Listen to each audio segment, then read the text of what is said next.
కౌశలము అన్న మాట నేర్పరితనము అన్న మాటకి దగ్గరగా ఉండేది కాదు. ఎందుచేత అంటే పరమశ్రద్ధతో చేస్తేనే కౌశలం అంటారు. అంటే కౌశలం ఎప్పుడు నేర్పుతారంటే గురువు దర్భ కోసేటప్పుడు నేర్పుతాడు. దర్భలు కోసేటప్పుడు పీకకూడదు.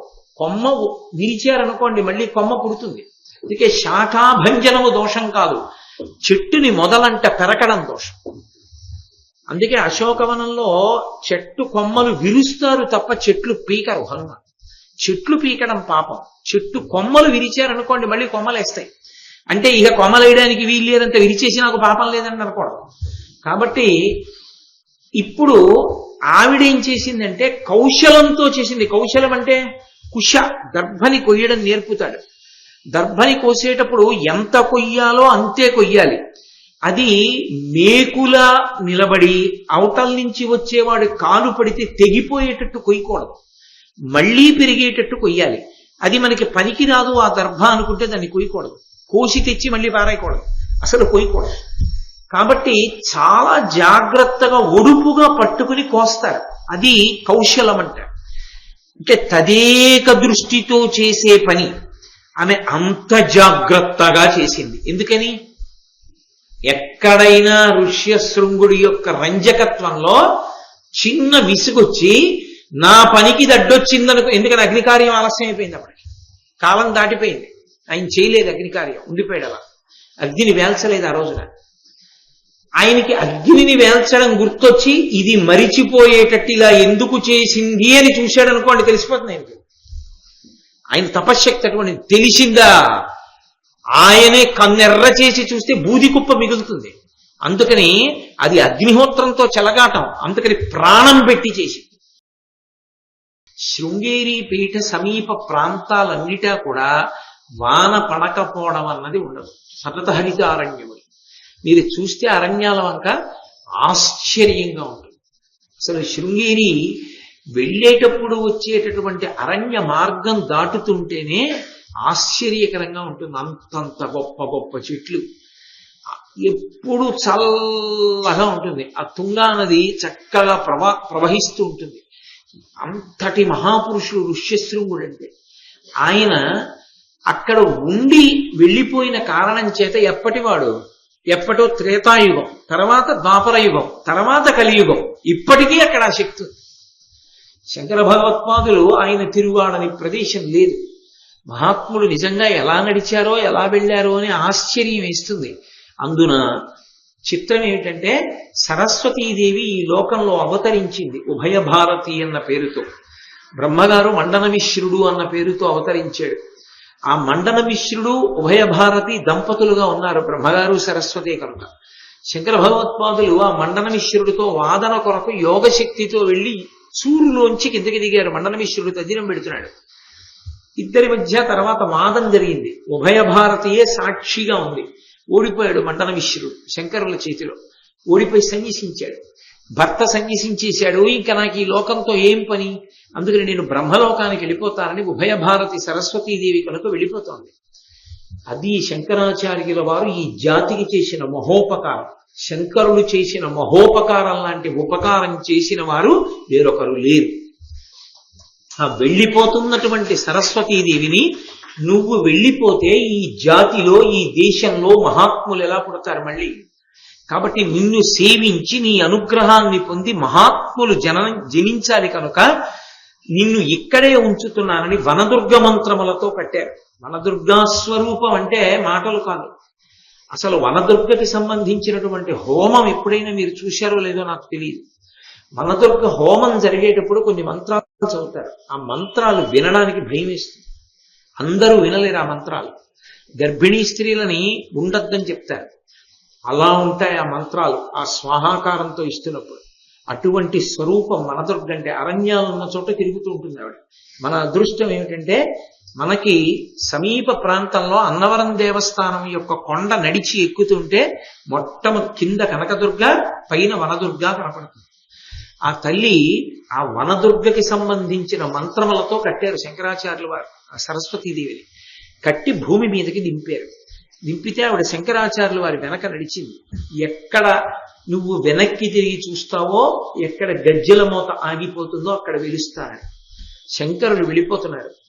అసలు నిజంగా ప్రాంతం చూస్తే ఇప్పుడు మనకు ఆశ్చర్యం వేస్తుంది. మీరు బహుశः నాకు తెలిసి శృంగేరి వెళ్ళడము అంటే శృంగేరి రోడ్డు మీదకు ఉన్న ప్రాంతాన్ని చూసి ఉంటారు. కాదు, అంటే అది అందరినీ అలా అనుమతించరు. కొంచెం ప్రత్యేకమైన అనుమతి ఉంటేనే వెళ్ళగలరు తప్ప లేకపోతే సాధ్యం కాదు.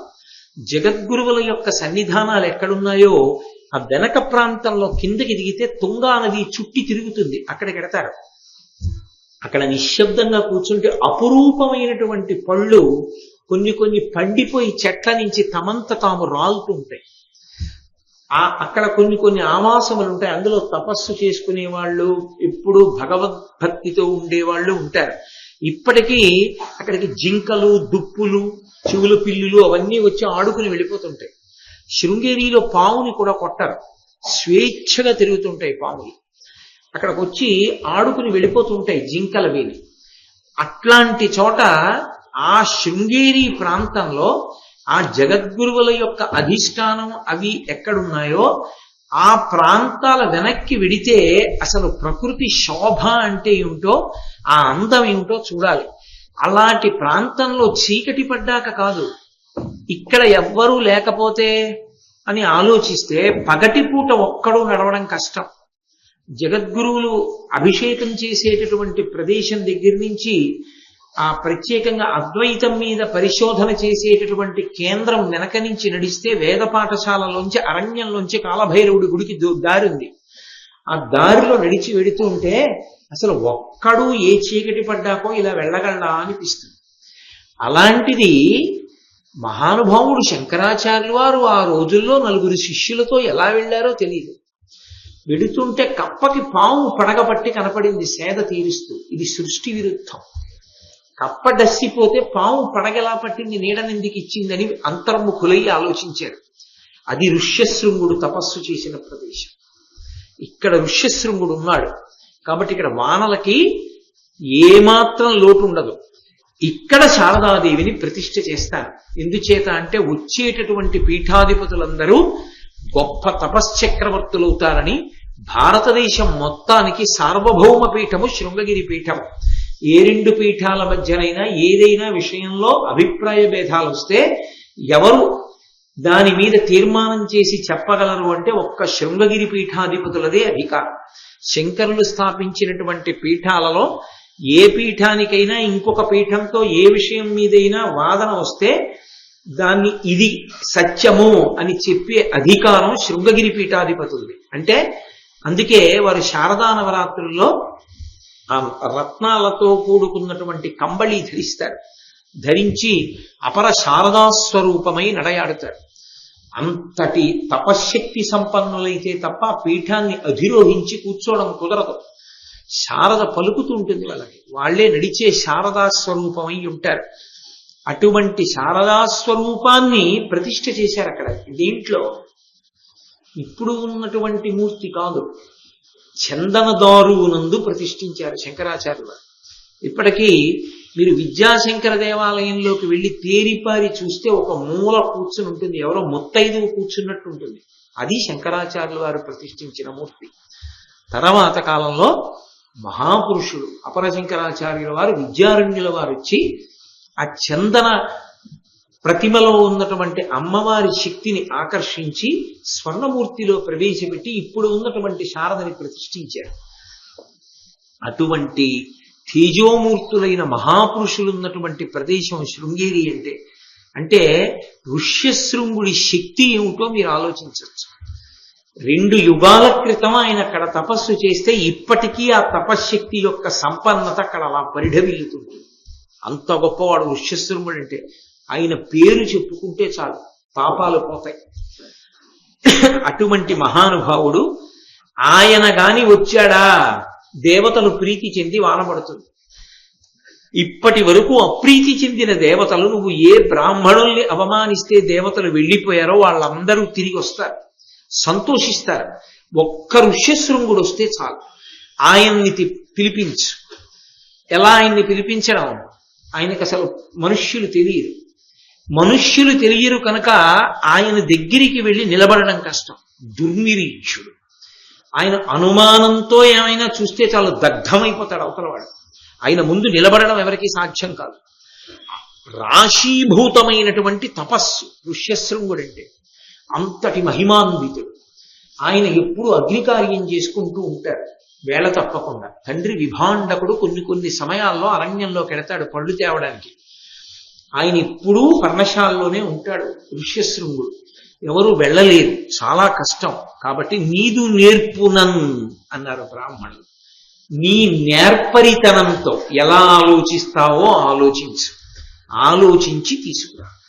అది రోమపాదుని యొక్క గొప్పతనం.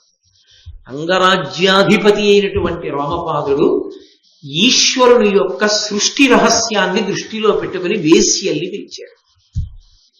ఎంత అసలు ఆడ మగ అన్న తేడాయే తెలియని వాడైనా సృష్టి యందు ఈశ్వరుని యొక్క శాసనం ఆకర్షణ ఉంటుంది.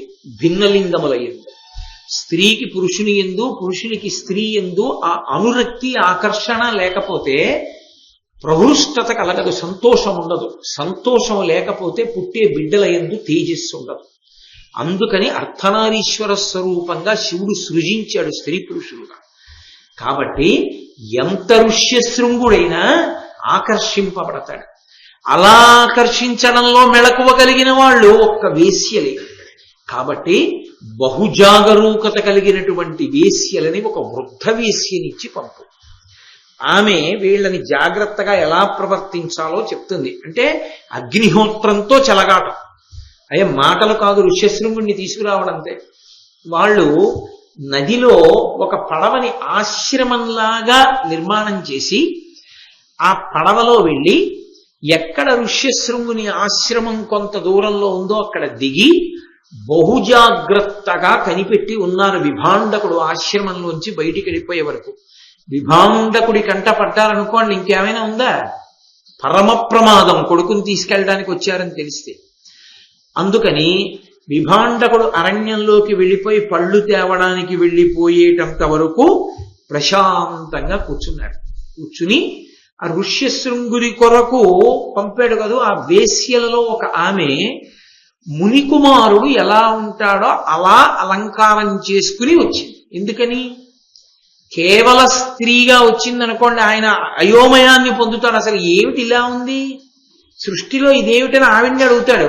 ఎందుకు ఇలా ఉన్నావు నువ్వు అని అడుగుతాడు.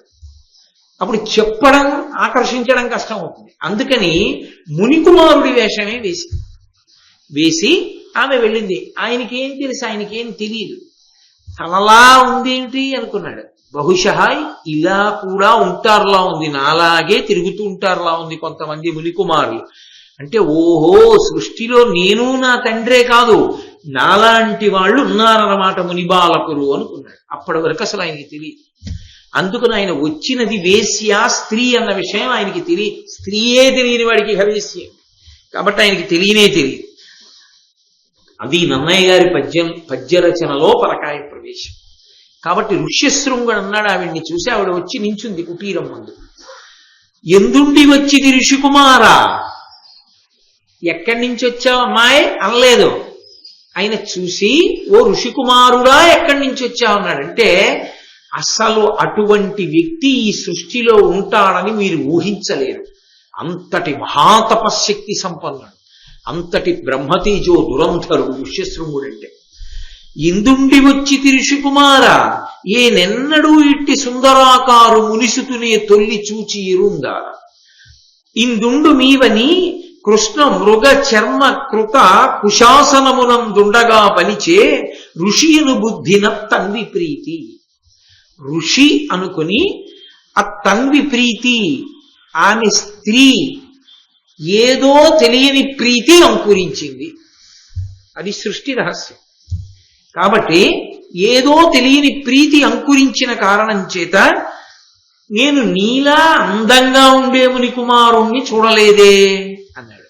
అని ఇందుండు మీవని, ఇక్కడే ఉండు నువ్వు అన్నాడంటే కాసేపు ఆయన ఉంటే బాగుండు అనిపించింది ఆయన మనసుకి. అది సృష్టిలో ఉన్నటువంటి రహస్యాన్ని అద్భుత ప్రచోదనం చేయించాడు. ఇంద్రియముల యొక్క వ్యగ్రత బయటికి వ్యక్తమైంది. ఇప్పుడు పేరుకున్న నెయ్యి పక్కకు అగ్నిహోత్రం చేరింది అని దాని అర్థం. అంతకన్నా సభల్లో ఓహో విడమిర్చి ఏం ప్రసంగాలు అక్కర్లేదు.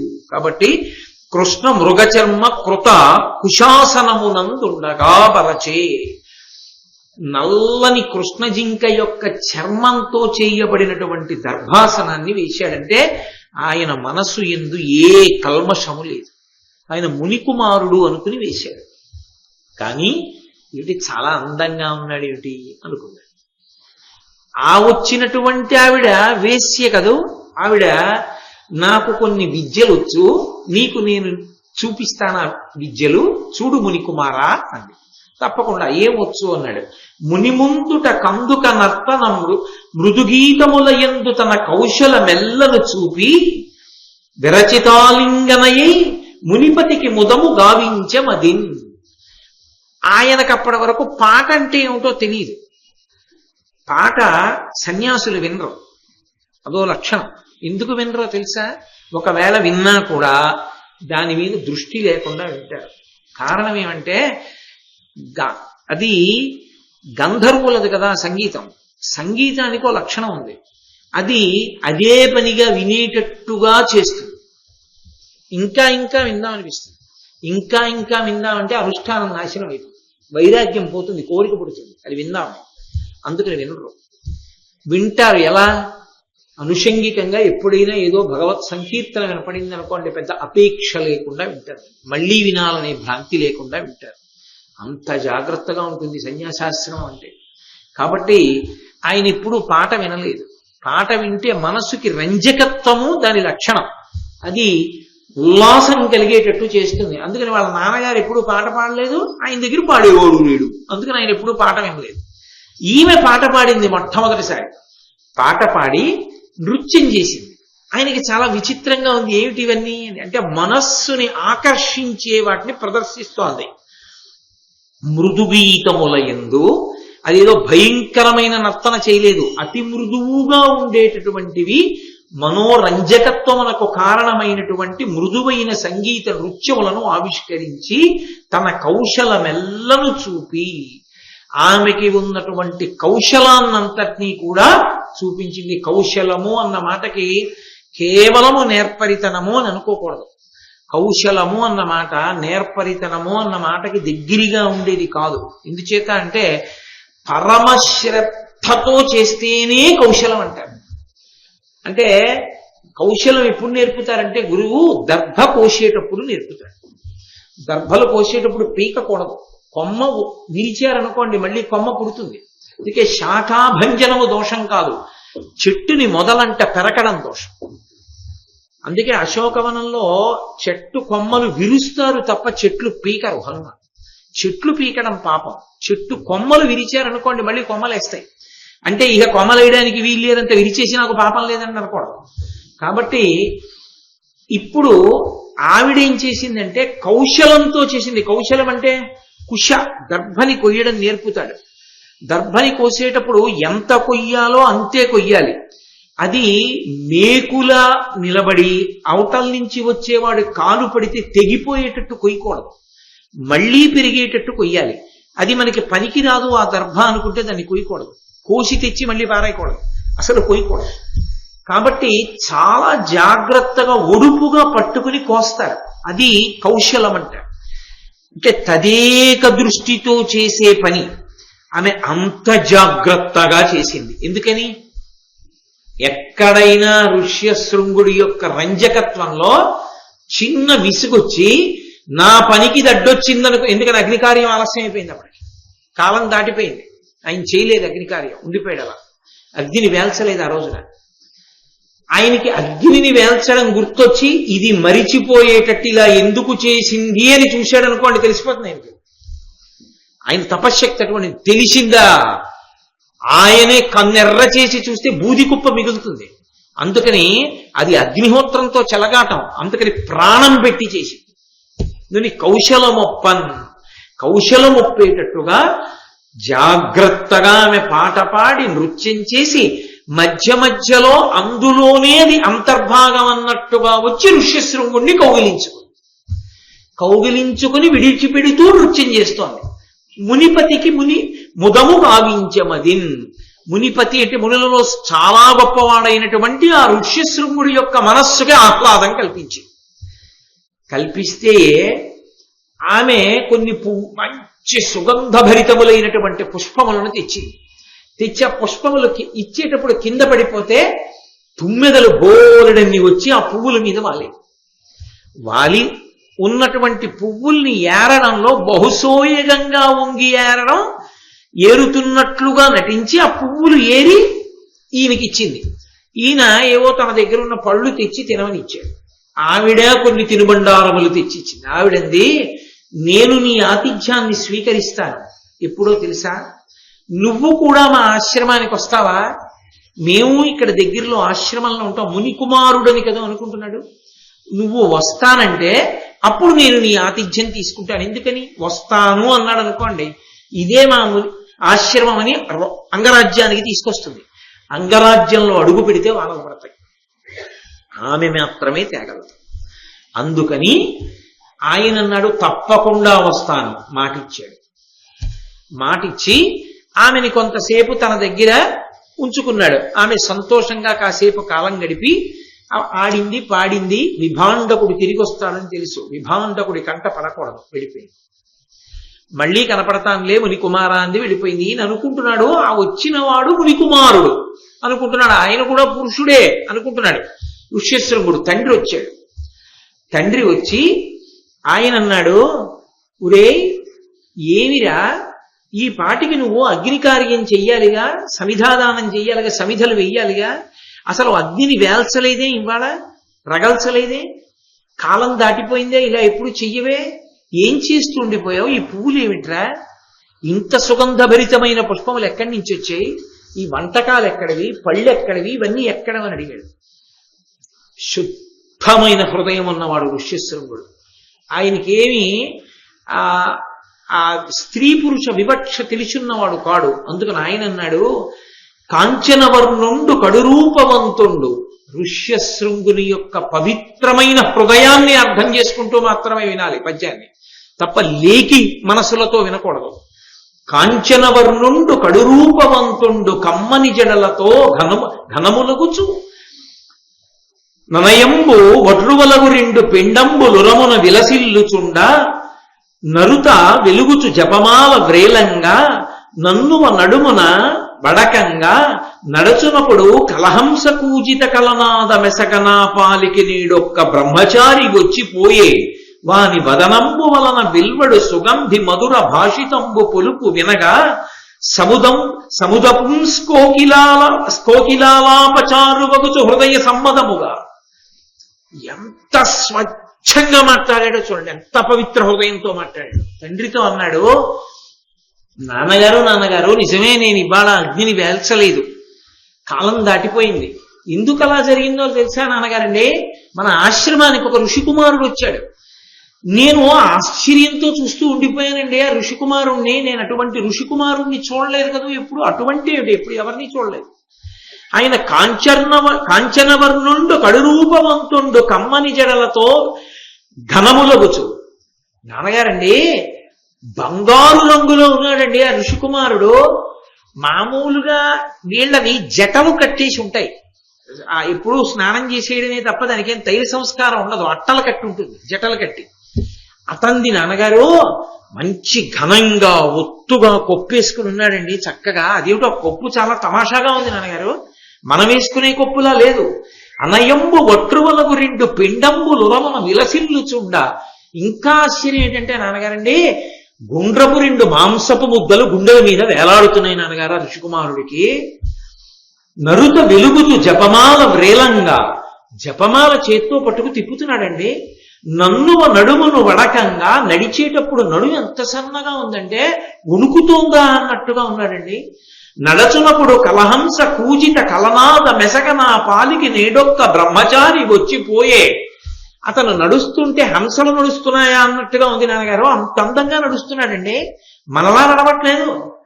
వాని వదనంబు వలన వెల్వడు సుగంధి మధుర భాషితంబు పొలుచు వినగా సముద పుంస్కోకిలాలాపచారు వగుచు హృదయ సమ్మదముగా. ఆయన దగ్గరగా వచ్చి మాట్లాడుతున్నప్పుడు నాన్నగారండి నోట్లోంచి ఏదో మధురమైన వాసన వచ్చిందండి అన్నాడు. తాంబూలం వేసుకున్నది ఆయనకి తెలియదు, బ్రహ్మచారి తాంబూలం తెలియదు. ఏదో మధురమైన వాసన వచ్చింది నాన్నగారండి. ఆయన మాట్లాడుతుంటే పుంస్కోకిల మగ కోకిల పాడుతోందా అన్నట్టుగా ఉంది నాన్నగారండోయ్. అంత మధురంగా మాట్లాడాడండోయ్. పాట పాడాడని చెప్పడం రాదు, మగ కోయిల పాడినట్లుందండి, గండు కోయిల పాడినట్టు అని. బహుశః నన్నయ్య గారి భారత రచనలో ఋష్యశృంగుడిలో పరకాయ ప్రవేశం చేసి పరమ పవిత్రం, అగ్నిహోత్రం ఎంత పవిత్రంగా ఉంటుందో యజ్ఞవేదిలో అంత పవిత్ర హృదయుడైనటువంటి ఋష్యశృంగుడి యొక్క నోటి నుంచి వచ్చిన పద్యాన్ని అంత పవిత్రంగాను రచన చెయ్యడం అంటే తెలుగు భాషకి పట్టాభిషేకం చేశారు నన్నయ్య భట్టారకుడు ఈ పద్యంలో. నన్నును కౌగలించుకుని నా వదనంబునకు నిజాస్యమాసన్నము చేసి యొక్క మృదు శబ్దము చేస మనోహరంబుగా ఎన్నడు వట్టి శబ్దము మునీశ్వరమున్ వినియే నిరుంగా ఎన్నువ బ్రహ్మచారి ముఖమంబు రుహంబు సమంబు చూడగన్. నాన్నగారండి ఒక విచిత్రం జరిగింది నాన్నగారండి. నేను ఇలా నిలబడ్డానా నాన్నగారండి, నాకు ఈ పక్కకి నా చెక్కిలి దగ్గరికి వచ్చాడండి ఆ ఋషికుమారుడు. వచ్చి అతని ముఖంలోంచి ఏదో సువాసన వస్తుందండోయ్. అంటే అంగరాగములు అలదుకుంది, మంచి సువాసన వస్తున్న ముఖాన్ని దగ్గరగా తీసుకొచ్చింది. అతని ముఖంలో సువాసన నా నాసాపుటములకు సోకింది. ఏమిటి ఇతని ముక్కులోంచి సువాసన అని నేను అనుకుంటుండగా అతని పెదవులు నా బుగ్గకి చేరినప్పుడు అదేదో శబ్దం వచ్చింది నాన్నగారు. నాకు ఆ శబ్దం ఏమిటో అర్థం కాలేదన్నాడు. ముద్దు పెట్టుకుంది. ముద్దన్న మాటని పద్యంలో వాడలేదు నన్నయ్య గారు. అది ఆయన కవిత్వానికి ఉన్న గొప్పతనం. ఎందుకని ఋష్యశృంగుడికి తెలియదు ముద్దు. ఋష్యశృంగుడికి తెలియని ముద్దు నన్నయ్య గారు వాడకూడదు. కాబట్టి ఋష్యశృంగుడు ఎలా మాట్లాడాడో పరకాయ ప్రవేశం చేశాడు మహానుభావుడు. తెలుగు జాతి సాష్టాంగ పడిపోవాలి. అంత అద్భుతమైన రచన చేశారు పద్యాన్ని. నన్నును కౌగలించుకొని నా వదనంబనకు నిజాస్యమాసన్నము చేసి ఒక్క మృదు శబ్దము చేసి మనోహరంబుగా. అది చాలా మృదువుగా ఉందండి ఆ శబ్దం, మనోహరంగా ఉందండో అన్నాడు తప్ప ఆ శబ్దము ముద్దనైనా అనలేకపోయాడు. ఎన్నడు వట్టి శబ్దము మునీశ్వరా మున్వినినే ఎరుంగా. అలాంటి శబ్దం నేను ఎప్పుడూ వినలేదు నాన్నగారండి ఇంతకు ముందు అన్నాడు. ఎంత అగ్నిహోత్రం లాంటి మనసు! అసలు ఎక్కడున్నాడటువంటి ఋష్యశృంగుడు తక్క. ఎన్నువ బ్రహ్మచారి ముఖమంబురుహంబు సమంబు చూడగన్. నాన్నగారండి ఆ బ్రహ్మచారి ముఖం కాదండి, అదో పద్మం, అలా ఉందండి అని. ఆ ఋషికుమారు కట్టిన చీరలు అతి మృదులములు విచిత్రములు మనోహారము వాని బృహత్కటి భారమునందొక్క కనక పట్టము వెలగన్.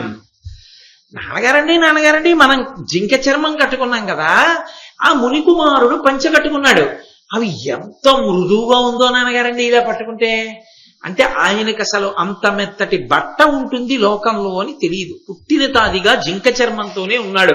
అంటే ఎంతటి ఊర్ధ్వరేతస్కుడో, ఎంతటి బ్రహ్మచర్యమునందు ఓలలాడేవాడో చూడండి. కాబట్టి నాన్నగారండి నేను ఇప్పుడు అటువంటి బట్ట చూడలేదు నాన్నగారండి అని. అవి విచిత్రములు మనోహారమువా అని బృహత్కటి భారమునందొక్క కనక పట్టము వెలగన్. నాన్నగారండి ఈ మనం ఇలా గట్టిగా మౌంజి దర్భలతో తాడు కట్టుకుంటాం కదా, అతనేమిటి నాన్నగారండి బంగారం లాంటిది ఒక తోలు పట్టాలా పెట్టుకున్నాడు ఏమిటండి అన్నాడు. అంటే వడ్డాణం, అది బంగారు వడ్డాణం పెట్టుకున్నది ఆడదని ఆయనకి తెలియదు. అదేమిటి మౌంజీ బదులు దర్భల త్రాటికి బదులుగా బంగారుతో చేయబడినటువంటి ఆభరణం ఏదో పెట్టుకున్నాడు నాన్నగారండి. అదేమిటో చాలా విచిత్రంగా ఉంది సుమండి. అది పెట్టుకుని పాదాలకి అందెలు లాంటివి ఏదో మోగుతున్నవి పెట్టుకున్నాడండి. పెట్టుకుని కింద పడ్డ పువ్వులు పళ్ళు తీయడానికి వంగి తీస్తున్నప్పుడు భలే చమత్కారంగా ఉన్నాడండి. అంటే ఆయన నోటి నుంచి చెప్పలేకపోతున్న రీతిలో ఆయన ఇంద్రియములు మాత్రము స్పందించే. అది కావాలి రోమపాదుడికి. అంటే ఇప్పుడు విజయం ఎవరిది? వేశ్యది. ఆమె సాధించింది కావాలనుకున్నది ఆయన మనసులోకి ప్రవేశించింది. అది ఏమిటో ఆయనకి తెలియకపోవచ్చు, కానీ మనసుని కదపగలిగిన రూపంగా ఆయనలోకి వెళ్ళింది. తన చేతి పుష్పములు జల్లిన అంతట చెదరి అవి అళిప్రకర నిషేవన మొప్పనున్నయవి ఈ వనకుసుమములట్లు కావు వరగంధంబున్. నాన్నగారండి ఆమె పువ్వులు తెచ్చిందండి, మీరు పూజకు వాడుకోండి అని. అదిగో ఆ పువ్వులు చూడండి, వాటి నిండా తుమ్మెదలే. నాన్నగారు మనం కూడా పూజకి పువ్వులు వాడతాం కదా, వాటి మీద ఇప్పుడు తుమ్మెదలు వాలవు. విభాండకుడు తెల్లపోయాడు. ఆడది అని కాని ముని ఎవరో కాంత అని కాని అనలేదు, ముని కుమారుడు అన్నాడు. కాబట్టి విభాండకుడు కుమారుడు ఎవరో ముని కుమారుణ్ణి చూశాడు, ఇప్పటిదాకా ఎవరిని చూడలేదుగా, ఎవరో ముని కుమారుణ్ణి చూసి అబ్బాయి ఎంత బాగున్నాడు అనుకున్నాడు. అనుకుని ఎందుకైనా మంచిదని అనుమానం వచ్చి ఆయన అన్నాడు, ఉరే నాయనా, తపస్సుని చెడగొట్టడానికి రాక్షసులు తిరుగుతూ ఉంటారు మాయావేషాల్లో. రెండు, ఎప్పుడూ భగవంతుని యందు మనస్సు నిలబెట్టాలనుకున్న మనబోంట్లు విశేషమైన సుగంధముతో కూడుకున్న పువ్వులను దగ్గర పెట్టుకోకూడదు. అది మనసుని ఆకర్షించి కదుపుతాయి. అది 5 ఇంద్రియములలో శబ్ద స్పర్శ రస రూప గంధములు 5 తన్మాత్రలు. గంధ తన్మాత్ర నాసాపుటాల్ని ఆకర్షిస్తుంది. ముక్కు కదిలితే క్రమంగా మనస్సు కదులుతుంది. అందుకని చాలా తక్కువ వాసన కలిగిన పువ్వుల్ని వాడాలి తప్ప మనం ఎక్కువ సువాసనలు కలిగిన పువ్వుల్ని వాడితే అది మనసుని ఇంకొక రకంగా కదుపుతుంది. కాబట్టి మనం ఇటువంటి పువ్వులు వాడకూడదు. నువ్వు ఎందుకు అంగీకరించావురా ఇవన్నీ? కానీ ఇక పైన జాగ్రత్తగా ఉండు సుమా, మునికుమారుడు వచ్చినప్పుడు అన్నాడు. అలాగే నాన్నగారండి అన్నాడు. ఇవి వాడకూడదన్నాడు కానీ తండ్రి వాడితో కలిసి తిరగవద్దు అనలేదుగా, ఆహ్వానించవద్దు అనలేదుగా, జాగ్రత్తగా ఉండన్నాడు. రాక్షసుడు కాకపోతే మునికుమారుడు అనుకున్నాడు ఋష్యశృంగుడు. నన్నయ్య గారు ఒక మాట అన్నారు, చనుదించి తరుణి మునినందను చిత్తంబునకు వైకృతము చేసే విలాసినుల సహాలాప సహాసన సహయానములు బంధ సమములు కావే. బ్రహ్మచారులు ఉద్దేశించి చెప్పిన మాట. బ్రహ్మచర్యంలో ఉండేవాడు బహుజాగ్రత్తగా ఉండాలి. బ్రహ్మచారి వేదం చదువుకునేవాడు. చనుదించి కావాలని వచ్చినటువంటి ఆ కాంత ఇంత గొప్ప మహర్షి యొక్క మనసుని కదిపింది. విలాసినుల అంటే అందరూ ఆడవాళ్ళని ఉద్దేశించి చెప్పేటటువంటి మాట కాదు. తల్లులు పరమ పవిత్రమైనటువంటి చిరునవ్వు ఉన్న వాళ్ళు ఉంటారు. సీతమ్మ తల్లి ఉంటుంది, తల్లి కామాక్షి ఉంటుంది, జగన్మాత శ్రీలక్ష్మి ఉంటుంది, దమయంతి ఉంటుంది. అందరూ కాంతల్ని ఉద్దేశించి చెప్పేవి కావు ఆ మాటలు. విలాసినులు అంటే సోయగంగా చూసి ఆకర్షించే ప్రయత్నం చేసేవాళ్ళు అని, కొంచెం హీనమైన మనఃప్రవృత్తి కలిగిన వారు. విలాసినుల సహాలాప అటువంటి వాళ్లతో కలిసి నవ్వడం, సహాసన వాళ్లతో కలిసి కూర్చోవడం, సహయానములు వాళ్లతో కలిసి తిరగడం బంధ సమములు కావే. అవి చిట్ట చివరికి కూలదోసేటటువంటి బంధనములు కావా అన్నారు నన్నయ్య గారు. ఆ పద్యం నీతిగా మనసులో పెట్టుకుంటే చాలు, ఎవరికైనా ఉపయుక్తం. కాబట్టి కొంతకాలం అయింది, ఆ మునికుమారుడి వేషంలో ఉన్నటువంటి వేశ్య వస్తూ ఉండేది, వెడుతూ ఉండేది విభాండకుడు లేనప్పుడు. ఆమె పట్ల ప్రీతి చెందాడు ఋష్యశృంగుడు. ఆమె ఒకనాడంది, ఆయన పురుషుడనే అనుకుంటున్నాడు ఋష్యశృంగుడు, ఆమె స్త్రీ అని కాని ఆమె యందు కామోద్రేకం గాని ఆయనకేం లేవు. అదేమిటి విచిత్రంగా ఉన్నాడని మాత్రమే అనుకునేవాడు. ఒకనాడు ఆమె అంది, మా ఆశ్రమానికి రండి. ఈయన బయలుదేరాడు, ఆశ్రమం కూడా చూద్దామని. అరణ్య మార్గంలో తీసుకెళ్లి ఆమె రోమపాదుని యొక్క అంగదేశంలోకి తీసుకెళ్ళి, ఎప్పుడైతే ఋష్యశృంగుడు అంగదేశంలో అడుగు పెట్టాడో దేవతలందరూ వచ్చేసి నల్లని మబ్బులు దొంతర్లుగా వచ్చి బ్రహ్మాండమైనటువంటి వర్షం పడిపోయింది. వర్షం అయితే పడిపోయింది, తీసుకొచ్చినటువంటి ఋష్యశృంగుణ్ణి వెనక్కి తీసుకెళ్లి విడిచిపెట్టడం సామాన్యమా? ఎందుకు తీసుకొచ్చి, ఇప్పుడు ఆయన రాజ్యంలోకి వచ్చాడంటే చాలా మందిని చూశాడా లేదా? చాలా మందిని, జానపదుల్ని, నరుల్ని, ఇంతమందిని చూశాడుగా. జంతువుల్ని, తల్లులు, తండ్రులు, కొడుకులు, కూతుళ్ళు, కోడళ్ళు, అల్లుళ్ళు, మనవలు, మునిమనవలు, ఇంతమంది, గృహస్థు, ఆశ్రమాలు, బంధనాలు అన్ని చూశాడు కదూ. మరి ఎలా విభాండకుడికి తెలిస్తే? అంటే నా కొడుకు తపశ్శక్తిని ఇలా వాడుకున్నావా అంటే, అందుకని చాలా తెలివైన వాడు రోమపాదుడు. కొంతకాలం పాటు ఒక ఉద్యానవనంలో గోశాలయం నుంచి తరువాతి కాలమునందు తన అంతఃపురానికి తీసుకెళ్లి తన యొక్క కుమార్తె అయినటువంటి శాంతాదేవినిచ్చి వివాహం చేశాడు. ఎప్పుడో అప్పుడు బ్రహ్మచర్యాన్ని విడిచిపెట్టి గృహస్థాశ్రమంలోకి వెళ్ళవలసిందేగా, అందుకని శాంతాదేవినిచ్చి వివాహం చేశాడు. ఆ శాంతాదేవితో వివాహం చేసుకున్నాడు. ఎంతో సంతోషంగా అక్కడ ఉన్నాడు ఋష్యశృంగుడు. విభాండకుడు ఏమిరా కొడుకు కనపట్టలేదు అని చూశాడు. చూసి ఒక్కసారి దివ్య దృష్టితో చూస్తే ఆయనకి తెలిసింది అక్కడ ఉన్నాడని.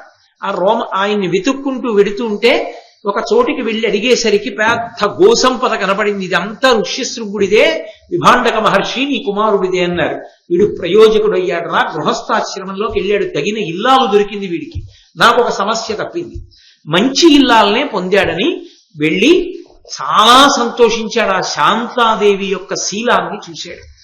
ఇంత మంచి కోడలు రావడం కన్నా కావలసింది ఏముంది, కాబట్టి నా ఆశ్రమం తరించిందని వెళ్ళి తన కొడుకుని కోడల్ని కూడా ఆహ్వానించి ఇద్దరిని వెంట పెట్టుకుని తన ఆశ్రమ ప్రాంగణానికి చేరుకున్నాడు. తర్వాత ఋష్యశృంగునికి కుమారుడు కలిగారు. ఆ విధంగా ఋష్యశృంగుని యొక్క రాక చేత వానలు పడ్డాయి. అంతటి మహాతపోశక్తి సంపన్నుడైనటువంటి ఋష్యశృంగుడు, ధర్మరాజా ఇదిగో ఇక్కడకొచ్చి స్నానం చేసి ఉన్నాడు, అందుకే ఈ సరోవరం ఆయన పేరు మీదుగా వచ్చింది.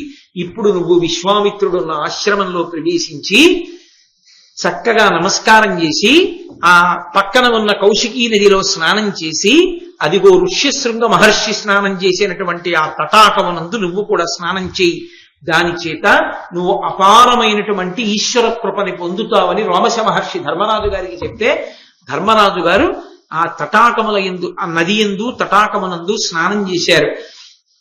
తర్వాత వాళ్ళు అటుగా వెడుతుంటే ఒక నదీ తీరాన్ని వెంబడిస్తూ వెళ్ళిపోతే ఈశాన్య దిక్కుగా ఒక గొప్ప నది ఒకటి కనపడింది. దానికి వైతరిణి అని పేరు ఆ నదికి.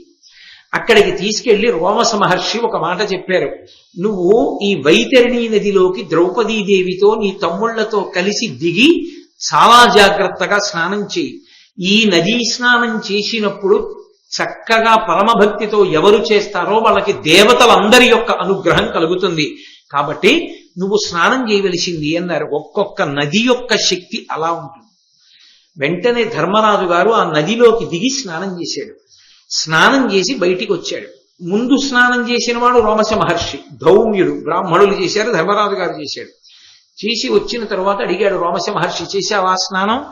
ఇప్పుడు నదీ స్నానం వల్ల నువ్వు తేజస్సు పొందావన్నాడు. ఆయన అన్నాడు, ధర్మరాజు గారు నేను ఆ నదిలో స్నానం చేసి నిలబడినప్పుడు నాకు సమస్త లోకములు కనపడ్డాయి, వైఖానసులు చేస్తున్నటువంటి వేదనాదం నాకు వినపడింది అన్నాడు. వెంటనే రోమశ మహర్షి అన్నాడు, నువ్వు కారణజన్ముడివి, నువ్వు సామాన్యుడివి కావు, నువ్వు విశేషమైనటువంటి తేజస్సు కలిగిన వాడివి. అందుకే ఇక్కడికి 30,000 యోజనముల దూరంలో చేస్తుంటారు వైఖానసులు ఆ వేదనాదాన్ని. అది నీకు వినపడింది ఈ నదిలో నిలబడిన కారణం చేత. దానివల్లనే తెలుస్తోంది నువ్వు ఎంతటి తేజోమూర్తివో. అంత గొప్ప నది, అటువంటి స్నానం చేసి అటువంటి దర్శనాన్ని పొందావు. నీ వంటి వాడితో కలిసి యాత్రకి రావడం నా అదృష్టం, రావయా ధర్మరాజా అని రోమశ మహర్షి ఆయన్ని తీసుకుని వెడుతూ ఒక ప్రత్యేకమైన ప్రదేశానికి తీసుకెళ్లి చెప్పారు. ఈ ప్రదేశంలో విశ్వకర్మ దక్షిణ భారతదేశం దక్షిణాన ఉన్నటువంటి అరణ్యములతో కొండలతో సహా భూమినంతటినీ కూడా ఒకానొకప్పుడు యజ్ఞం చేసి ఆ యజ్ఞంలో ఋత్విక్కుగా ఉన్నటువంటి కశ్యప ప్రజాపతికి దానం చేశాడు. దానం చేస్తే ఈ దక్షిణ దిక్కున ఉన్న భూమంతా కశ్యప ప్రజాపతికి చెందింది. చెందితే భూమికి ఆగ్రహం కలిగింది, నేను కశ్యప ప్రజాపతికి చెందను, నేను ఆయన చేత స్వీకరింపబడనని ఆమె సముద్రంలోకి వెళ్ళిపోయింది. వెళ్ళిపోతే తనకి ధారపోయబడినటువంటి భూమి తనకి దక్కకుండా ఉండడం తనకి అవమానం కనుక కశ్యప ప్రజాపతి తపస్సు చేశారు భూదేవి గురించి. అనుగ్రహించినటువంటి భూదేవి మళ్ళీ సముద్రంలోంచి వేది రూపంలో పైకొచ్చింది. వేది అంటే ఆ హోమం చేసేటటువంటి ప్రత్యేకమైనటువంటి కుండం. వేది రూపంలో పైకొచ్చింది. ఓ ధర్మరాజా, ఈ వేది మీద నిలబడాలి. ఈ వేది మీద నిలబడినప్పుడు అగ్నిర్మిత్రోయోనిహి అని ఒక ప్రత్యేకమైన మంత్రం ఉంది. ఆ మంత్రం చెప్తూ నిలబడాలి. పరిశుద్ధ హృదయంతో ఎవరు వేది మీద నిలబడతారో వాళ్ళకి అపారమైనటువంటి బలం వస్తుంది. ఆ వేది మీద నించోడంలో దోషం వచ్చిందా అది సముద్రంలోకి వెళ్ళిపోతుంది. కాబట్టి నువ్వు పరమభక్తితో వేది మీదకి ఎక్కి నిలబడు. ధర్మరాజు గారు మంత్రపఠనం చేస్తూ వేది మీదకి ఎక్కి కిందకి దిగాడు. అది సముద్రంలోకి కుంగలేదు. అంటే ధర్మరాజు గారు అపారమైనటువంటి తపశ్శక్తిని, అపారమైనటువంటి బలాన్ని పొందాడు దానివల్ల. అంటే రోమశ మహర్షి ధర్మరాజు గారు రేపొద్దున్న కురుక్షేత్ర సంగ్రామంలో ఎందరో మహితాత్ముల్ని తట్టుకుని యుద్ధం చేసి విజయాన్ని సంపాదించాలి.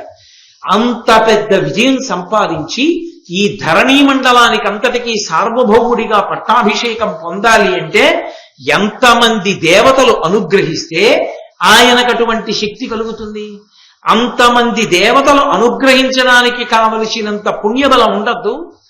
అంత పెద్ద పుణ్యబలం రావడానికి అరణ్య పర్వాన్ని, వనపర్వాన్ని ఆరణ్య పర్వంగా మార్చి గురువులైనటువంటి వారు అనుగ్రహించి ధర్మరాజు గారిని ఎక్కడెక్కడికి తీసుకెళ్లి ఏ తీర్థముల యందు, ఏ నదుల యందు స్నానం చేయిస్తే ఎటువంటి ఫలితాన్ని పొందుతాడో, ఏ క్షేత్రములను తొక్కినంత మాత్రం చేత అటువంటి శక్తి పొందుతాడో అటువంటి వాటన్నిటికీ తీసుకెళ్లి అటువంటి శక్తిని కట్టబెడుతున్నాడు. అది గురువుల యొక్క అనుగ్రహం. కాబట్టి ఇప్పుడు మహేంద్ర పర్వతం మీదకి తీసుకెళ్ళాడు. ఆ మహేంద్ర పర్వతం మీదే ఒకానొకప్పుడు పరశురాముడు నిలబడ్డాడు. ఇప్పటికీ పరశురామ క్షేత్రములు అని పిలుస్తారు అటువైపు ఉన్న క్షేత్రాలన్నిటినీ.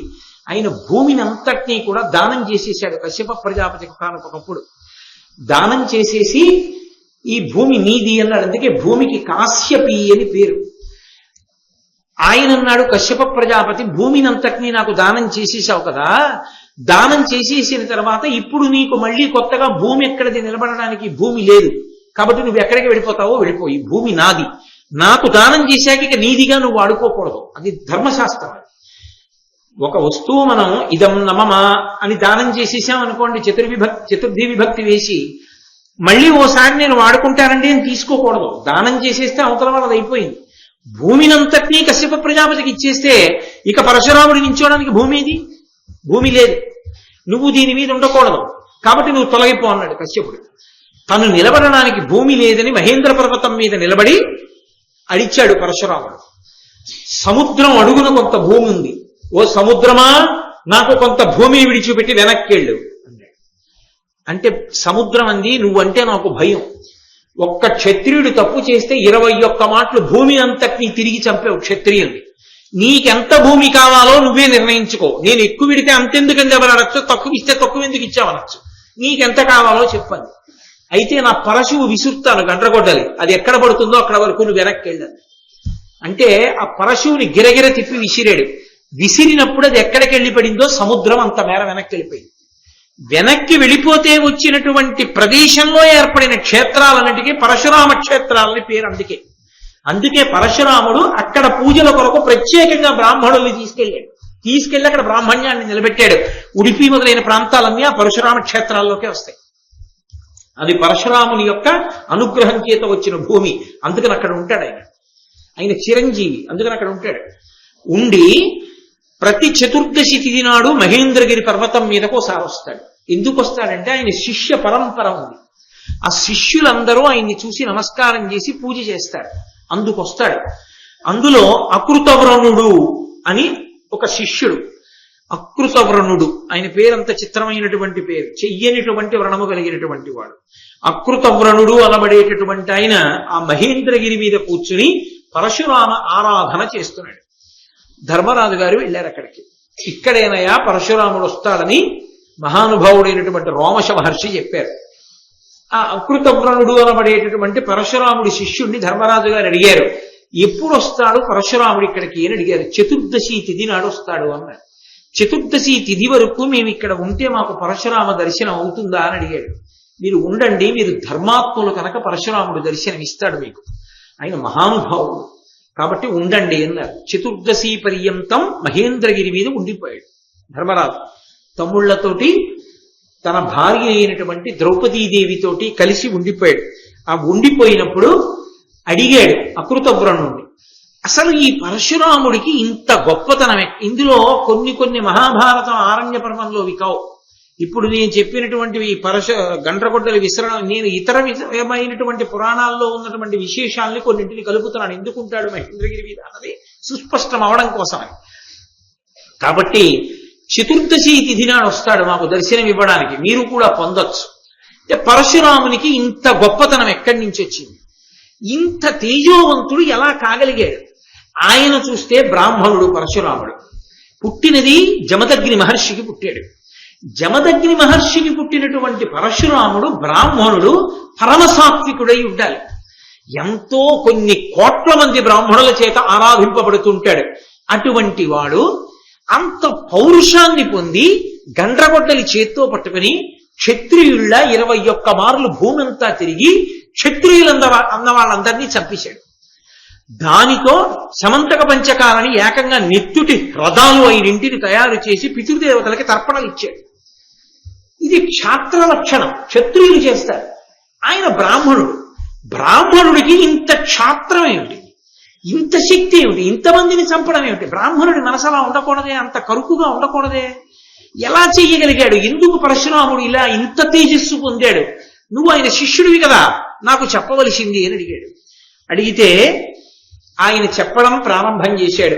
ఆ అకృతవ్రణుడు కన్యాకుబ్జాన్ని పరిపాలించేటటువంటి గాధి అనబడేటటువంటి మహారాజు ఉండేవాడు. ఆ గాధి కుమారుడే విశ్వామిత్రుడు. గాధి అనబడేటటువంటి మహారాజు ఉన్నాడు. ఆ గాధికి ఒక కుమార్తె, ఆమె సత్యవతి. ఆ సత్యవతే కౌశికీ నది కింద మారింది. ఆ సత్యవతి యొక్క సోదరుడు విశ్వామిత్రుడు.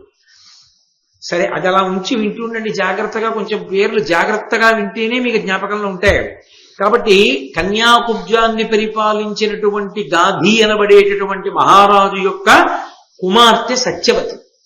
ఆ సత్యవతీదేవిని వివాహం చేసుకుంటాను అని అడిగాడు రుచీకుడు అనబడేటటువంటి మహర్షి. ఆ రుచీకుడి తండ్రి భృగువు.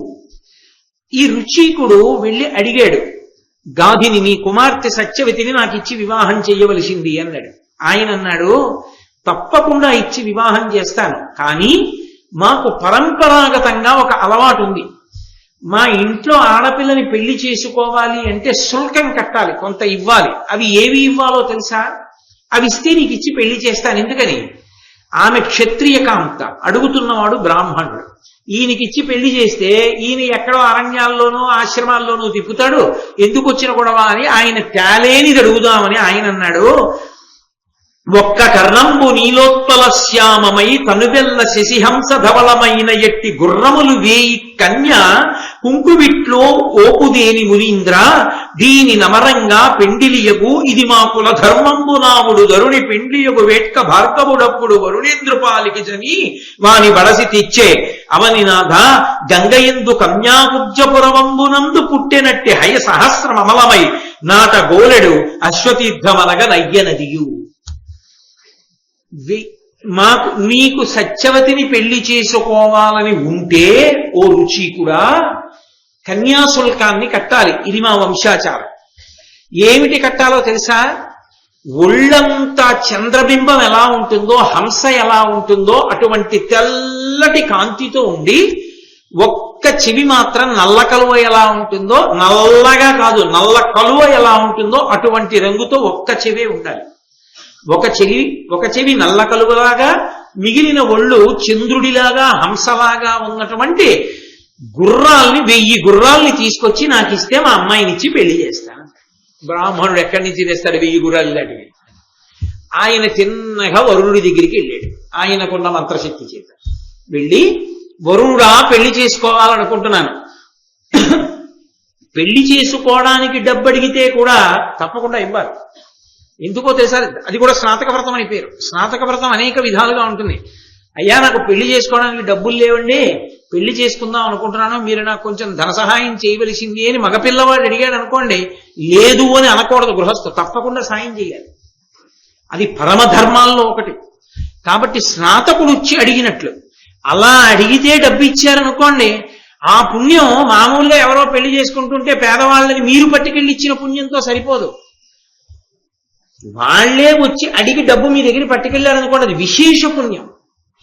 మహాత్ములైనటువంటి వారు అలా సహాయం చేస్తారు కూడా. కాబట్టి ఒకానొకప్పుడు వైష్ణవ సంప్రదాయంలో ఉన్నటువంటి ఒక మహానుభావుడు కూడా అలాగే చెయ్యవలసి వచ్చింది కూడా. కాబట్టి వేదాంత దేశికులని దయాశతకం చేశారు. వారు ఒకప్పుడు బంగారు వర్షం కురిపించవలసి వచ్చింది అలా బ్రహ్మచారికి పెళ్లి చేసుకోవడానికి డబ్బు ఇవ్వడానికి. కాబట్టి ఈ రుచీకుడు వరుణుడి దగ్గరికి వెళ్ళాడు. వెళ్ళి ఏమయ్యా నేను పెళ్లి చేసుకుందాం అనుకుంటున్నాను, మా మామగారు నల్ల కలువ రంగు పోలిన ఒక్క చెవు, చంద్రబింబం హంసలా ఉన్న తెల్లటి ఒళ్ళు ఉన్న 1000 గుర్రాలు కావాలన్నాడు. ఆ గుర్రాలు నాకు ఇప్పిద్దు అన్నాడు. అంటే ఆయన అన్నాడు, గుర్రాలే కదా కావాలి, ఇప్పుడు ఇక్కడ ఇచ్చారనుకో వరుణలోకంలో 1000 గుర్రాలు ఎలా పట్టుకెడతావు? వరుణలోకం ఎక్కడుందో అదంతా నాదేగా, నీళ్లు ఎక్కడున్నా నావే. కన్యాకుబ్జానికి ఒడ్డున గంగా నది ప్రవహిస్తోంది. నువ్వు వెళ్ళి ఆ గంగ ఒడ్డున నించో, స్నానాల తీరంలో నించో, స్నానాలు చేసే చోట నువ్వు నించోగానే ఆ గంగా నదిలోంచి ఆ ఒడ్డున నువ్వు నించున్న చోట 1000 గుర్రాలు పైకొస్తాయి. వాటిని తోలుకెళ్ళి రాజుకిచ్చి, రాజు పిల్లనిస్తాడు. సరిపోతుందా?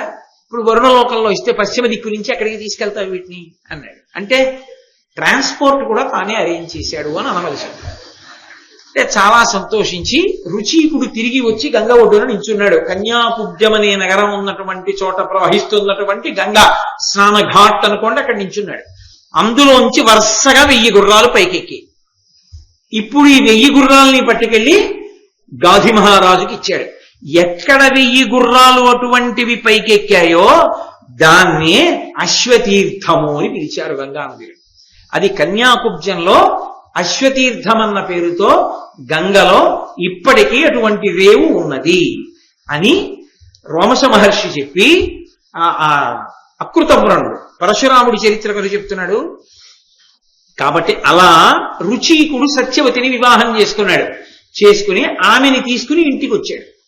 ఇంటికి వస్తే రుచీకుని తండ్రి ఉన్నాడు కదా భృగువు, ఆయన చాలా సంతోషించాడు. చాలా మంచి పిల్ల కోడలుగా వచ్చిందిరా మనకని ఆనందించి, కోడలి యొక్క ప్రేమ చూసి ఆనందించిన వాడై ఒక రోజున కోడల్ని పిలిచాడు. పిలిచి, అమ్మా నేను చాలా ప్రీతి చెందానమ్మా నీ నడవడికి, నీకు వరం ఇవ్వాలనుకుంటున్నాను, నీకేం కావాలో కోరుకో ఇస్తాను. ఆవిడంది, నాకు మంచి బిడ్డడు కావాలి అని ఊరుకోలేదు ఆవిడ. అప్పటికి గాధి మహారాజు గారికి తన ఒక్కతే కూతురు, కొడుకులు లేరు. కాబట్టి తను పెళ్లి చేసుకొచ్చేసింది. కొడుకులు లేరు, రాజ్యం ఏమైపోతుందో అని గాధి బెంగ పెట్టుకుని ఉంటాడు కదా.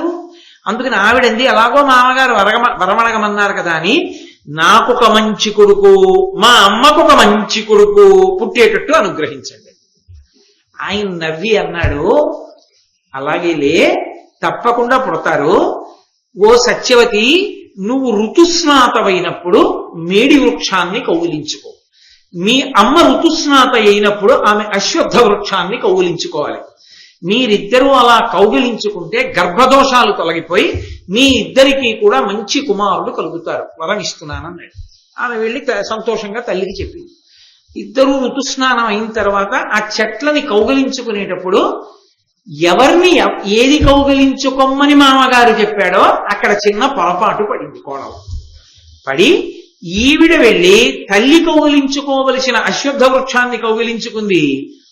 సత్యవతీదేవి వెళ్ళి కూతురు కౌగిలించుకోవలసిన మేడి చెట్టుని కౌగిలించుకుని ఇంటికి వచ్చాడు. వచ్చిన తర్వాత చూశాడు భృగువు, తెలిసిపోయింది.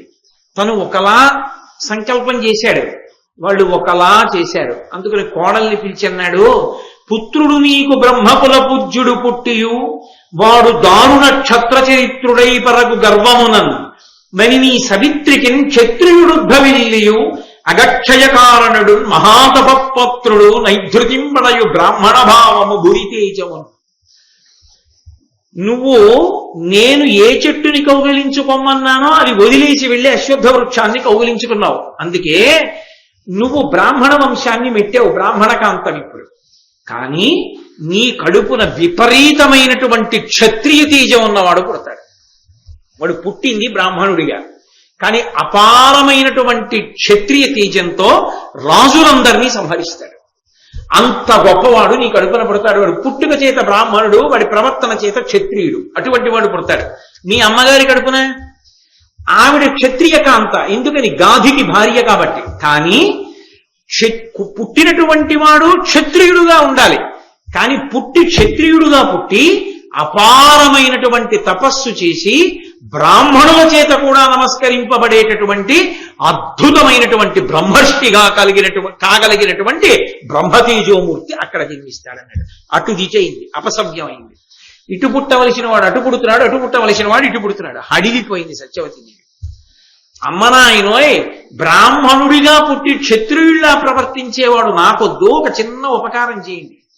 నా కడుపున బ్రాహ్మణుడే పుట్టి వాడి కడుపున అలాంటి వాడు పుట్టేటట్టు చేయండి, మనవాడు అలాంటి వాడు పుట్టేట్టు, కొడుకు మంచివాడు పుట్టేట్టు చేయండి. కోరి కోరి తెచ్చుకున్నాడుగా భర్త పాపం రుచీకుడు, అలాంటి కొడుకుని కన్నా ఎందుకుతాను అనుకుంది. భృగువు నవ్వి అన్నాడు, కొడుకుని మనవణ్ణి చెయ్యాలి, ఇప్పుడు ఇదో కోరిక కాదు. అలాగే నీ కడుపున బ్రాహ్మణుడిగా పుట్టి క్షత్రియుడుగా ప్రవర్తించేవాడు మనవడిగా వస్తాడు, కొడుకుగా రాడులే, అనుగ్రహించాడు అన్నాడు. ఆ కారణం చేత రుచీకునకు సత్యవతీదేవికి ఒక కుమారుడు జన్మించాడు. ఆయన పేరు జమదగ్ని మహర్షి. ఆ జమదగ్ని మహర్షి వల్లే లోకంలో చెప్పులు గొడుగు వచ్చే, అంతకుముందు లేవు చెప్పులు గొడుగు. ఆయన ఆడుకుంటున్నాడు ఒకప్పుడు భార్య రేణుకాదేవితో కలిసి సముద్రపు నుంచి, నేను బాణం వేస్తాను నువ్వు పట్టుకొస్తూ ఉండన్నాడు. ఆవిడ గర్భిణి, ఈయన బాణం వేస్తున్నాడు, ఆవిడ వెళ్ళి పట్టుకొస్తోంది. ఆవిడ పట్టరావడం ఆలస్యమైంది. ఎందుకు ఇంత ఆలస్యం అవుతోంది, తొందరగా తామే అన్నాడు. ఆవిడ ఇలా అని కడుపుతో ఉన్నానయా, పైన సూర్యుడు ఉదయించేశాడు, బాలభానుడు శోషించిపోతున్నాడు, అందుకని మెల్లిగా వెళ్తున్నాడు. ఆయన వెంటనే సూర్యుడి వంక కన్నెర్ర చేశాడు. మా ఆవిడ బాధపడేటట్టుగా ఏమిటి ప్రకాశిస్తున్నావు నువ్వు? వెంటనే సూర్యుడు కిందకి దిగి వచ్చాడు. అయ్యి బాబోయ్ మహానుభావా, నన్ను నువ్వు శాపించకో, మీ ఆవిడ నువ్వు ఆడుకుంటున్నారని పొద్దెక్కపోతే లోకాలమైపోతాయి. అందుకు ఒక పని చేస్తాను, నీ కోసం నేను 2 సాధనాల్ని సృష్టిస్తున్నాను. మొట్టమొదట బ్రాహ్మణుడికి నేనే దానం చేసుకుంటున్నాను చెప్పులు గొడుగు. ఎండ పడకుండా ఇవి వేసుకో, కాళ్ళు కాలకుండా అవి వేసుకో, మీ ఆవిడ్ని కూడా వేసుకోమని ఆడుకోండి కావలసిన. అప్పటి నుంచి చెప్పులు గొడుగు వచ్చాయి. అందుకే బ్రాహ్మణుడికి స్నాతకంలో చెప్పులు గొడుగు ఇస్తారు, అది కారణం. జమదగ్ని మహర్షి దగ్గర ఇవన్నీ భారతాంతర్గతం కావు, ఏవో గుర్తొచ్చినప్పుడల్లా వేరు విషయాలు తీసుకొచ్చి కలిపి చెప్తున్నాను నేను. అంటే నా సొంతం కాదు, పురాణాంతర్గతం లేవన్నీ. కాబట్టి ఈ జమదగ్ని మహర్షి సత్యవతీదేవికి కొడుకుగా వచ్చాడు. సత్యవతీదేవికి కొడుకుగా వచ్చినటువంటి జమదగ్ని ప్రసేనజితుని యొక్క కూతురైనటువంటి రేణుకాదేవిని వివాహం చేసుకున్నాడు. ఈ రేణుకాదేవికి జమదగ్నికి కలిపి రుమన్వంతుడు, సుషేణుడు, వసుడు, విశ్వావసుడు, రాముడు అనబడేటటువంటి 5 కుమారులు జన్మించారు. ఆయన ఏదో ఆశ్రమం కట్టుకున్నాడు. జమదగ్ని రేణుకాదేవితో 5 కొడుకులతో హాయిగా సంతోషంగా ఏదో కాలం గడిపేస్తున్నాడు. ఇలా కాలం గడిపేస్తుండగా ఒక విచిత్రమైనటువంటి విషయం జరిగింది. ఒక రోజున అరణ్యంలో వెడుతున్నారు వీళ్ళందరూ. వెడుతూ ఉండగా ఒక సరోవరం ఒకటి కనబడింది. ఆ సరోవరంలో మార్తికావత దేశము అనబడేటటువంటి దేశాన్ని పరిపాలించేటటువంటి చిత్రరథుడు అనబడేటటువంటి రాజు తన భార్యలతో కలిసి జలక్రీడలాడుతున్నాడు. రేణుకాదేవి నిలబడిపోయి ఆ జలక్రీడలాడుతున్నటువంటి రాజు వంక తదేకంగా చూసింది. ఆమె మనసులో కలగకూడని భావం కలిగింది. అంటే ఆయన యందు మరులు పొందావిడ. పరమ తపశ్శక్తి సంపన్నుడైనటువంటి జమదగ్ని తెలుసుకున్నాడు తన భార్య వేరొక పురుషుని యందు అనురక్త అయింది అని. వెంటనే కొడుకుల్ని పిలిచన్నాడు, మీ అమ్మ కంఠం కోసేయండి రా అన్నాడు. అంటే మొదటి 4 అన్నారు, మేము కొయ్యం, మేము చంపం మా అమ్మని. అమ్మని చంపడం ఏంటి, మహాపాతకం, మేము చెయ్యం అలాంటి పనులన్నాడు. 5వ వాడు రాముణ్ణి పిలిచాడు. పిలిచి, ఒరే ఇదిగో గండ్రగొడ్డలి తీసుకో. అప్పుడే పరశురాముడు, పరశువు అంటే గండ్రగొడ్డలి, ఆ పరశువు తీసుకుని మీ అమ్మ కంఠం ఛేదించరా, తండ్రి శాసనమే అన్నాడు. వెంటనే పరశురాముడు తీసుకుని తల్లి కంఠాన్ని ఛేదించాడు. తల్లి మరణించింది. మరణించగానే మొట్టమొదట 4 నా మాట వినలేదు, అందుకని పక్షుల వలె పశువుల వలె జ్ఞానశూన్యులై అరణ్యంలో తిరగండి. నా మాట విన్నాడు 5వ వాడు రాముడు. అందుకని గురై నువ్వు అడిగిన వరాలు ఇస్తాను, ఏం కావాలో కోరుకోవాలన్నాడు. అంటే ఆయన అన్నాడు, నాన్నగారండి మీరు చెప్పిన పని చేశాను, మీరు ప్రీతి పొందారు, నా మొట్టమొదటి వరం ఏమిటంటే అమ్మని బతికించండి. బతికించాను రా. 2 నాన్నగారండి అమ్మని చంపిన పాపం పోయేటట్టు చేయండి. పోయేటట్టు చేశాను రా అన్నాడు. నాన్నగారండి నా అన్నలు 4 కూడా పశువులు పక్షుల్లా జ్ఞానశూన్యులై తిరగకుండా జ్ఞానంతో ఉండేటట్టే మళ్ళీ అనుగ్రహించండి అని ఇచ్చేశాను రా అన్నాడు. యుద్ధంలో నాకు అపారమైన బలం ఉండేటట్టుగా అనుగ్రహించండి అన్నాడు. ఇది ఎందుకు బ్రాహ్మణుడికి అంటే ఎక్కడిది? భృగువు ఇచ్చినటువంటి వరం వల్ల వచ్చిన లక్షణం. పరశువు చేత్తో పట్టుకున్నాడు కదా, కోరిక పుట్టింది. యుద్ధంలో నన్ను ఎదిరించగలిగినటువంటి వాడు ఉండకూడదు, అంతటి మహాబలశాలిని కావాలి, నేను చిరంజీవిని కావాలి, ఎప్పటికీ నా శరీరము పతనం కాకూడదు, నాకు అటువంటి వరం ఇవ్వండి నాన్నగారు అన్నాడు. అన్ని వరాలు నీకు ఇచ్చాను రా అన్నాడు. భార్యను ఎందుకు చంపమన్నాడు మరి అంత అమానుషంగా? దాని ధర్మ సూక్ష్మం ఏమంటే, పతిత అయినటువంటి ఆవిడ పునర్జన్మని పొందుతుంది, తన భార్యని తాను బతికించుకోగలడు మళ్ళీ. కానీ ఆమె పతిత అయి మానసికంగా వేరొక పురుషుణ్ణి కోరి తన పక్కనుంటే దోషం కలుగుతుంది. ఆ దోషం పోగొట్టాలంటే ఆవిడ శరీరం పడి మళ్ళీ పుట్టాలి. ఒకసారి పడిపోతే మళ్ళీ బతికించగలడు. తానే చంపడం ఎందుకని పరీక్ష పెట్టాడు. తండ్రి మనసు అర్థం చేసుకోలేని కొడుకుల్ని శపించి మళ్ళీ అనుగ్రహించాడు. జమదగ్ని అంతటి తేజవంతుడు కాబట్టి ఇప్పుడు వాళ్ళందరినీ అనుగ్రహించాడు.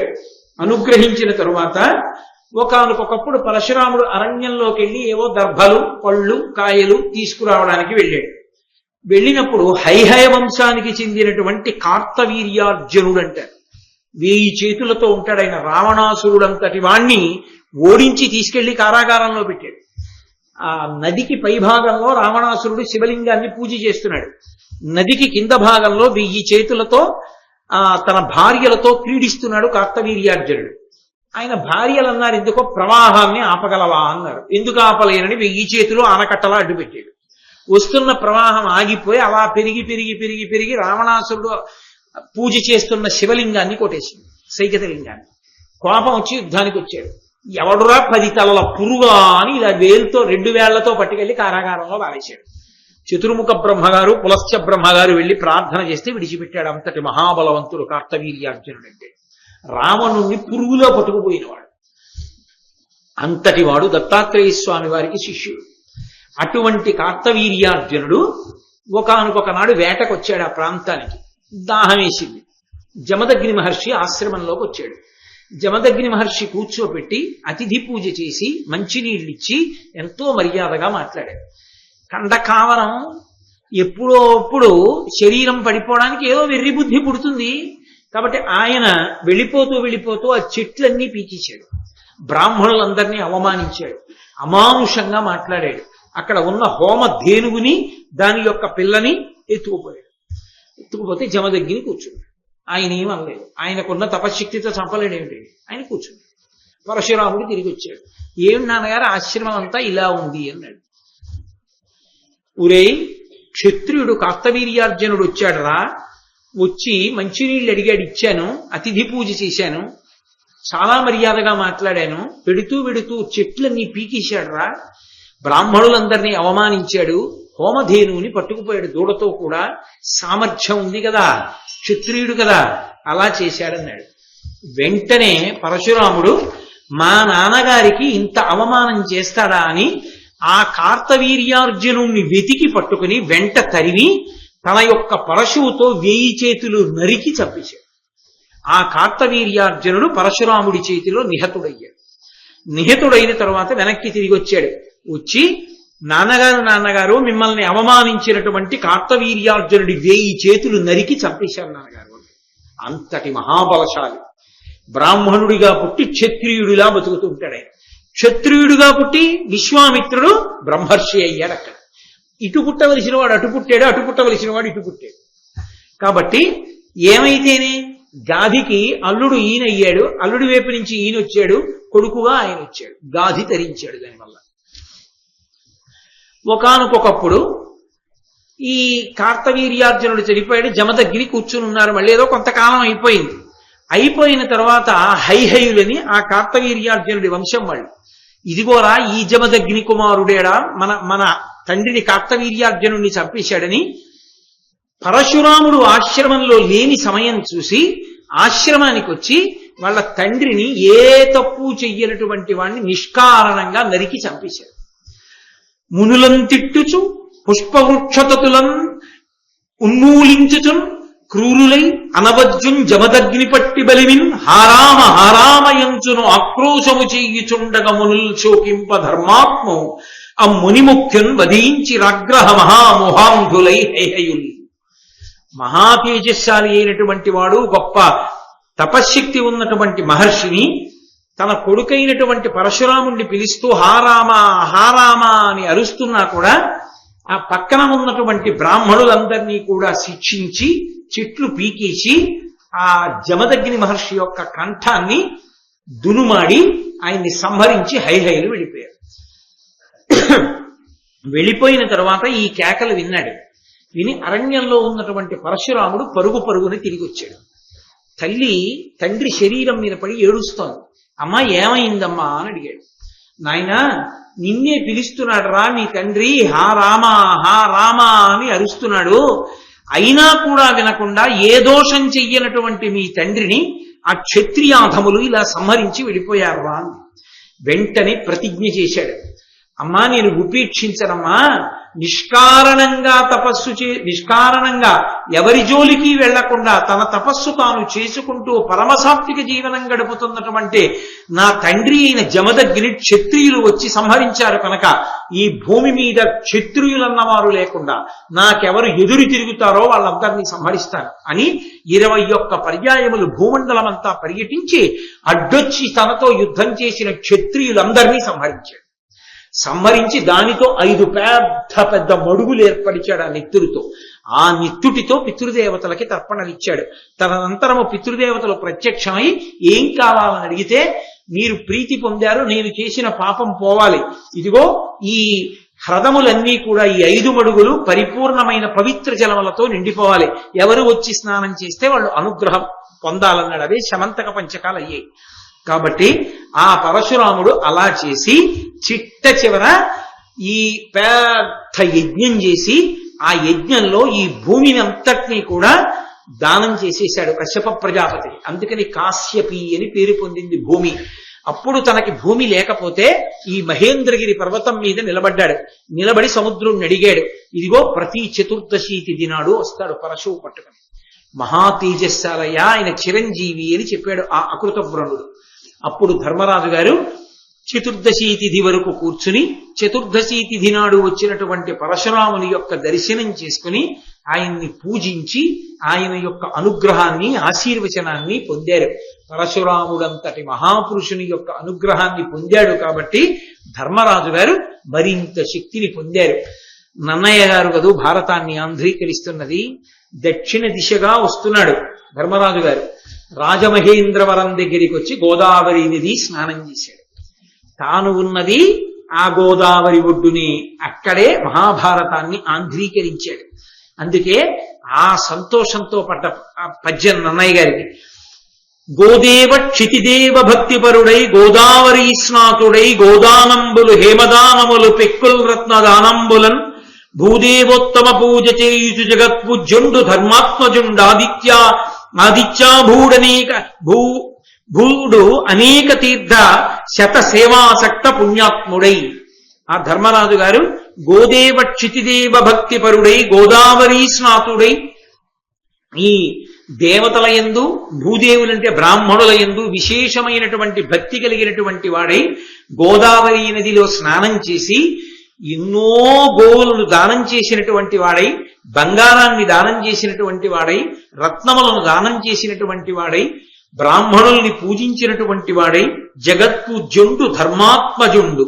ఆ జగత్పూజ్యుడైనటువంటి ధర్మరాజు గారు ఆ గోదావరి నది స్నానం చేయడం వల్ల కలిగినటువంటి విశేషమైనటువంటి పుణ్యం చేత సంతోషాన్ని పొందినవాడై ఉన్నాడు అని ఆ గోదావరి నది స్నాన వైభవాన్ని ఆవిష్కరించారు. తర్వాత అక్కడి నుంచి బయలుదేరి అగస్త్య తీర్థమునందు శూర్వారక తీర్థమునందు స్నానం చేసి శూర్పారక తీర్థమునందు స్నానం చేసి ప్రభాస తీర్థానికి వెళ్ళారు. అటు మళ్ళీ పశ్చిమ దిక్కుగా వెళ్ళారు. వెడితే ఆ ప్రభాస తీర్థానికి స్నానానికి వెడితే అక్కడికి ఎదురొచ్చి కృష్ణుడు, బలరాముడు, సాత్యకి మొదలైన వాళ్ళు స్వాగతం చెప్పి తీర్థయాత్ర చేయడం వల్ల బడలిపోయి బక్క చిక్కినటువంటి శరీరాలతో ఉన్నటువంటి పాండవులలోని నలుగురిని అర్జునుడు ఇంద్రలోకంలో కదా ఉన్నాడు. అందుకని ధర్మరాజు, భీముడు, నకులుడు, సహదేవుడు, ద్రౌపది నలుగురు పాండవులు ద్రౌపదీదేవిని చూసి సంతోషించిన వాళ్ళై వాళ్లతో మాట్లాడుతుంటే బలరాముడు అన్నాడు, ఇంతటి ధర్మానికి కట్టుబడిన వాళ్లే వీళ్ళని మాయాజూదంలో ఓడించి అరణ్యవాసానికి పంపించి వీళ్ళు ఇలా కష్టాలు పడేటట్టుగా చేసినటువంటి మహాపాపాత్ముడైనటువంటి ఆ దుర్యోధనుడిని ఎందుకు ఉపేక్షించాలి? నా నాగలిని పట్టుకుని, ఆయన ఆయుధం నాగలి, నా నాగలిని పట్టుకుని కృష్ణుడు శారంగమనేటటువంటి ఆ ధనస్సు పట్టుకుని మనం ఇప్పుడే వెళ్ళి ధార్తరాష్ట్రుల్ని సంహారం చేసి ఈ ధర్మరాజుని తీసుకెళ్లి భూమండలానికి అంతటికీ పట్టాభిషేకం చేద్దామన్నాడు. మధ్య మధ్యలో మళ్ళీ కథని జ్ఞాపకం చేస్తుంటాడు. అంటే అప్పుడు సాత్యకి అన్నాడు, ఘనమై నీ పృథులాంగల ముఖాఘాతంబుతోడం జనార్దన శాంగచ్యుత సాయకావలియు కందర్పేషు జాలంబు ఈ అనిరుద్ధోగ్రశిలీముఖావళియు మదీయాస్త్రాఘమున్ ధార్తరాష్ట్ర నికాయోత్తమ కాయ ఖండన పటిష్టం వయ్యడున్ బోరిలో. ఇందుకయా ఇంతసేపు అందరం ఎదురు చూడడం? ఘనమై చాలా గొప్పదైనటువంటి నీ పృథులాంగలాంగల ముఖాఘాతంబుతోడన్, నీ బలవత్తరమైనటువంటి చేతితో పట్టుకున్నటువంటి ఆ బాహులాంగల ముఖాఘాతంబుతోడన్, ఆ నాగలి అనబడేటటువంటి ఆయుధం యొక్క మొనతో నువ్వు ధార్తరాష్ట్రుల్ని కొడితే వాళ్ళు పడిపోరా? జనార్దన శారంగ అచ్యుత సాయ కావలియున్, ఆ జనార్దనుడైనటువంటి కృష్ణ పరమాత్మ చేతిలో శారంగమనేటటువంటి ధనస్సుని పట్టుకుని విడిచిపెట్టినటువంటి బాణ పరంపరల చేత వాళ్ళందరూ నశించిపోరా? కందర్పేషు జాలంబు, కందర్పుడు అంటే మన్మధుడు ప్రద్యుమ్నుడిగా పుట్టాడు కాబట్టి ఆ ప్రద్యుమ్నుడు విడిచిపెట్టేటటువంటి బాణ పరంపరల చేత ఈ శిలీముఖాలియు, ఈ అనిరుద్ధుడు విడిచిపెట్టేటటువంటి అపారమైనటువంటి బాణ పరంపరల చేత, అదీ కాక మదీయాస్త్రౌఘమున్, నా చేతిలో ఉన్నటువంటి అస్త్రముల చేత ఆ ధార్తరాష్ట్రుల యొక్క శిరస్సులన్నిటినీ మనం దునుమాడి, అంతకా ఒకవేళ అర్జునుడు ఇంద్రలోకంలోంచి తిరిగి వచ్చేంత వరకు ఎదురు చూద్దామనుకున్నా, లేకపోతే 13 సంవత్సరాలు పూర్తయిపోయేంత వరకు ఆయన ఇచ్చిన మాట నిలబెట్టాలనుకున్నా, 13 సంవత్సరములు రాజప్రతినిధిగా అర్జునుడు రాజ్యం చేస్తాడు. పూర్తయిపోగానే ధర్మరాజుకు పట్టాభిషేకం చేసేద్దాం, అప్పటి వరకు అసలు దుర్యోధనుడు ఎందుకు బ్రతికుండాలి, ఇప్పుడే బయలుదేరి మనం ఆ ధార్తరాష్ట్రుల్ని సంహరిద్దాం అన్నాడు. ఆ కృష్ణుడు, సాత్యకి, బలరాముడు, ప్రద్యుమ్నుడు మొదలైనటువంటి వాళ్ళ యొక్క ఉద్ధతిని చూసిన వాడై ధర్మరాజు గారు అన్నాడు, నీదయ మాకు గల్గగ నమిత్రులనొచ్చుట ఏమి పెద్ద, ధర్మోదయ నిత్య బుద్ధులను ఉత్తమ కీర్తుల నొప్పు ద్రోణ భీష్మాదుల సన్నిధానమున నిమ్మి బల్కిన పల్కు తప్పగా కాదని ధర్మనందనుడు గ్రమ్మరిచన్ యదువీర కోపములు. అయ్యా, మీ దయ మాకు గల్గగ నమిత్రులనొచ్చుట ఏమి పెద్ద, మీ దయ మా ఎందున్నప్పుడు, మీరు మా ఎందు ఇంత ప్రేమాస్పదులయ్యున్నప్పుడు ఆ శత్రువుల పట్ల మేము కొంతకాలం ఓర్పుతో ఉండడం మాకేమైనా పెద్ద విశేషమా?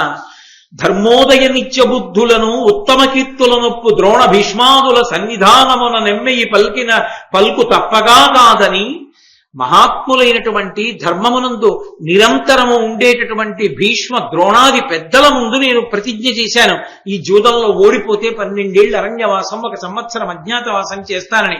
గురువుగారు ద్రోణాచార్యుల వారు ఉన్నారు, పితామహుడైనటువంటి భీష్మాచార్యుల వారు ఉన్నారు, కృపాచార్యుల వారు ఉన్నారు, పెద్దలు ఉన్నారు.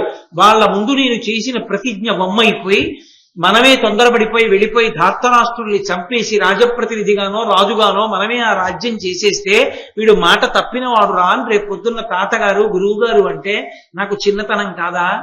నీ వంటి పెద్దల యొక్క అనుగ్రహం నా ఎందుండగా ఎప్పుడైనా నాకు రాజ్యాన్ని సంపాదించుకోవడం పెద్ద కష్టమా? కాబట్టి 13 సంవత్సరములు ఓపిక పడితే మర్యాద పొందిన వాడిని అవుతాను కదా, పెద్దల దగ్గర మాట తప్పని వాడిని అవుతాను కదా అని ధర్మనందనుడు గ్రమ్మరిచన్ యదువీర కోపముల్.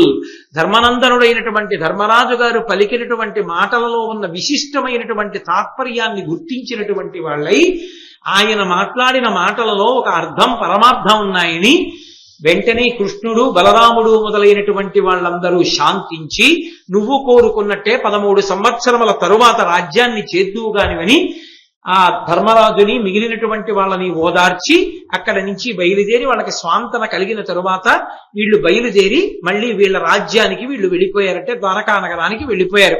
పాండవులు తీర్థయాత్రని కొనసాగిస్తున్నారు. ఇటువంటి తీర్థయాత్రలో రేపు కొన్ని పరమోత్కృష్టమైనటువంటి అద్భుతమైనటువంటి ఘట్టములు నడుస్తాయి. ఆ ఘట్టములతో కూడుకున్న విశేషాన్ని రేపు సాయంకాలం 6:30 కృష్ణ భగవానుడు పలికించినంత మేర పలుకుతాను. మళ్ళీ రేపు సాయంకాలం కలుసుకుందాం.